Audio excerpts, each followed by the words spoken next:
Since being confirmed as the new cabinet secretary for the National Treasury, Ukur Yatani has promised to right the economic wrongs of his predecessors through a raft of expenditure-cutting measures, which he says will be brutal and sustained. Victor Kiprop reports.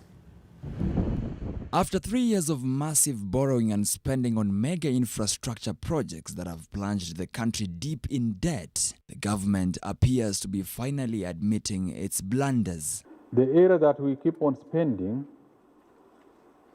outside the budget, when we do not have the ability to finance our own activities, is long gone. Part of these blunders has been the overemphasis on mega infrastructure projects funded largely through borrowing without due regard for viable return on investment. Gone are the days when on a ad hoc basis that we undertake projects without careful planning, particularly in terms of returns.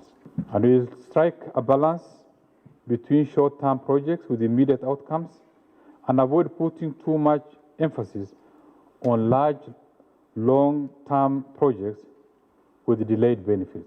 With the country's public debt levels having crossed the 6 trillion shillings mark in 2019, the government's growing appetite for loans and how it procures them has also been a concern. It is high time that we pay close attention on the debt and proportions of our debt positions, so that we have to move away from commercial debts to concessional, with a view of retiring those expensive ones and having only those ones we have to. In the current financial year, the National Treasury has already revised the revenue collections target from 1.81 trillion shillings to 1.7 trillion shillings, a figure that it says is near realistic. Like his predecessor Henry Rotich, who failed in his attempt to lower the country's budget financing gap to 3.5% of GDP, Ukur Yatani's ambitious fiscal consolidation plan will only be tested by time.